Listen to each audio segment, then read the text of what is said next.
Greetings, family. Welcome to Coming Out Black, the podcast where we talk about all things Black and gay. For our first episode, I'm really excited to be sharing with you some tidbits and information about the life of our beloved sister, Octavia Estelle Butler, the infamous science fiction writer. Octavia was born on June 22, 1947, in Pasadena, California. Her mother's name was Latrice Butler, and she worked as a maid, and her father was named Octavia Butler, whom she was named after, and he was a proud man who shined shoes. A few really interesting bits about Miss Octavia are, one is that she was the firstborn, and she was the only child, kind of with a caveat.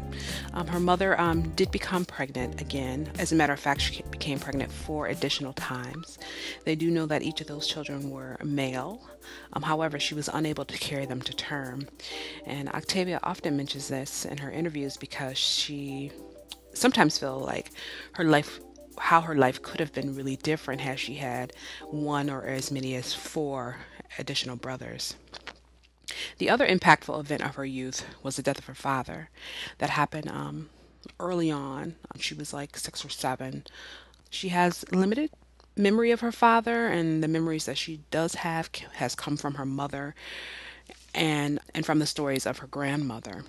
Now, her mother worked as a maid, and Octavia often refers to stories about her adventures when she would go to the homes of the people that her mother worked for. Octavia was a shy child.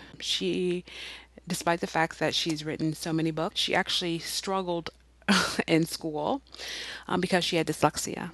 But in time, she was able to overcome her dyslexia, which allowed her to discover her passion for writing when she was about 10 years old. Octavia often says that writing was the one thing she did to keep boredom at bay and was the one activity that helped her to escape being lonely, since she was an only child. When asked about how she got interested in science fiction writing, Octavia responded by saying, "You know what? I have always read science fiction. I enjoyed it when I was young, although I didn't really understand that it was a separate genre. And as a child, I wrote many stories about horses, in fact. And one day when I was 12 years old, I was writing one of my horse stories and watching television when I noticed that I was watching a really terrible science fiction movie. And I thought to myself, I could do better than that. So I turned off the TV and I started writing science fiction and never looked back."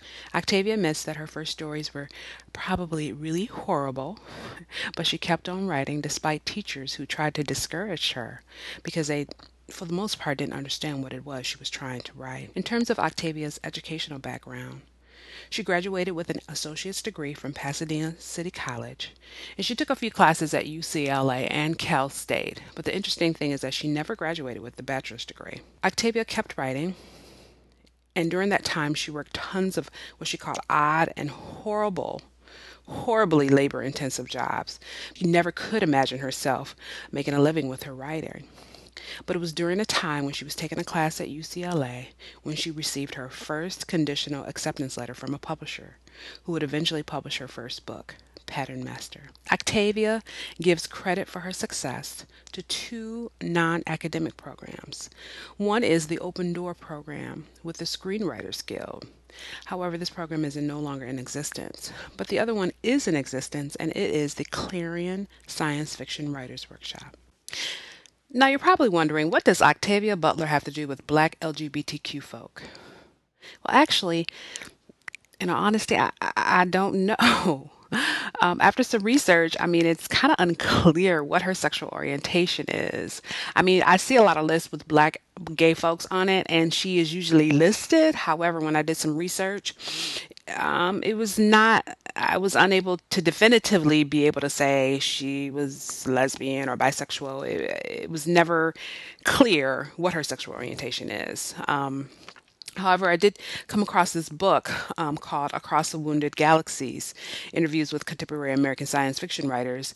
And in there, Octavia shares a story about when she was younger and how she felt kind of odd. She was tall, lanky. She was a bit different than everyone else. And so she said that people called her, quote unquote, various and sundry unsavory names, and often was accused of being gay. And so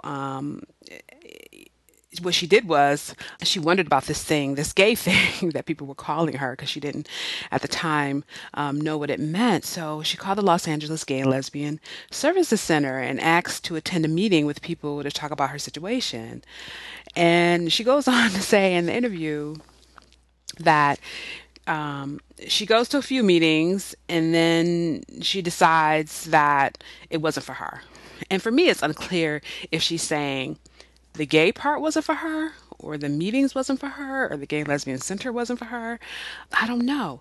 But she is a self-proclaimed hermit. And at the same time, she writes about the complexity of sexual orientation in her work and has even explored the concept of polyamory.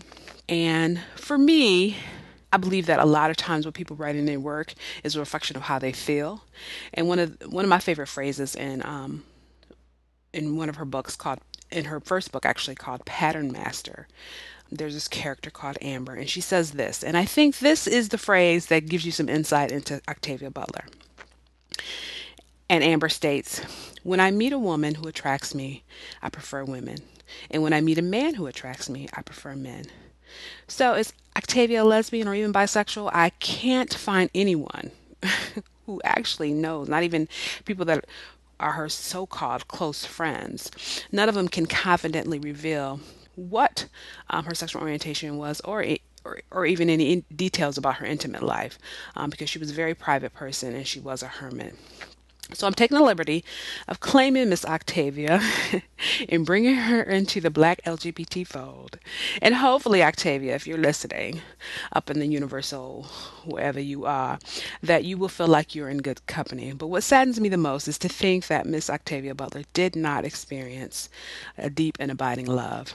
And for someone so amazing and such a genius, if anything else, she deserved to be loved.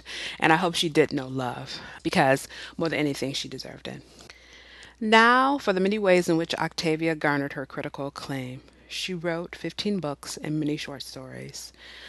First was the Patterness series. It included her first book called Pattern Master, which was published in 1976. The second in the series was Mind of My Mind, which was published in 1977 and again in 1994. And the last book in the series is called Wild Seed, and it was published in 1980. She went on to write Survivor in 1978, Kindred in 1979, Clay's Ark in 1984, and then she started a second series, Xenogenesis series, and it included the books Dawn, which was published in 1987, Adulthood Rights in 1988, and Imago in 1989. I believe it's either Adulthood Rights or Imago that was actually originally titled Xenogenesis, and then the title of the book changed. I believe it's Imago. She also did her third series, Parable series, and it included the books Parable of the Sower, 1993, and Parable of the Talents in 1998. She produced a book called Blood Child and Other Stories in 1995, and it was a collection of short stories. And then she wrote in 2000 Lilith's Broad. And then there was a long gap, and then she wrote Fledgling in 2007. Octavia won many awards. She won the Hugo Award, the Nebula Award, and what's really amazing about these awards is they are like the highest awards you can receive in the area of science fiction. And she received the Hugo Award in 1984 for one of her short stories, the one called Speech Sounds. And then in 1985, she won the Hugo Award, the Nebula Award, and the Locus Awards for her novelette Bloodchild, which was a collection of short stories. Wild Seed, which was published back in 1980, also received the James Tiptree Award. And then in 1995, she was not only the first Black science fiction writer, but the very first science fiction writer to ever receive the Covenant MacArthur Foundation Genius Award. She won that again in 1995, and what's really nice about that award is that it also included $295,000. You go, okay? I wanted to mention that below you will find some links to some other websites that provide additional information about Miss Octavia Butler, as well as a few YouTube videos. And then also there's a link to some of her books in case you want to buy something to read that she has written. Here are the words from Octavia Butler taken from an interview where she states, "Every story I write adds to me a little, changes me a little, forces me to re-examine an attitude or belief, causes me to research and learn, helps me to understand people and grow. Every story I create creates me. I write to create myself." What I love most about Octavia's work is the complexity in which she presents different themes like race, love, spirituality or religion, sexuality, identity, how we all are connected, our lots in life, the use of our minds, the use of our souls, our biological strengths and weaknesses. And what her work does is challenge me to rethink these ideals and expand my considerations. But it's the genius of her writing that sets me dead center in these stories that feel like all too real. Although they're set in the future, they feel as close as now or even yesterday or tomorrow. My favorite book used to be Kindred, and it's still edging out its first place, but I now consider Fledgling to be my favorite book.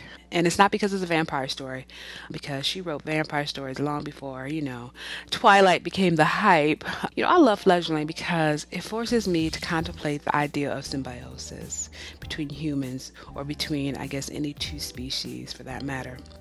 And maybe what life really is about is the symbiotic nature of our interactions with one another. Honestly, I'm not good about being dependent on other people, but I find it easy to take care of other people.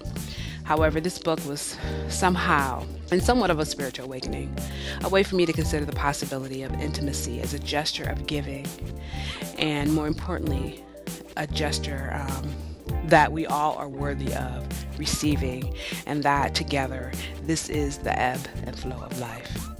Here is a wonderful quote by Octavia Butler. "I'm not writing for some noble purpose. I just like telling a good story. If what I write about helps others understand this world we live in, so much the better for us all." Well, gang, we've reached the end of our time together. It's been a blast, and I'm just wishing you peace, prosperity, and passion. I'll see you next time. Thanks for listening. Peace and love.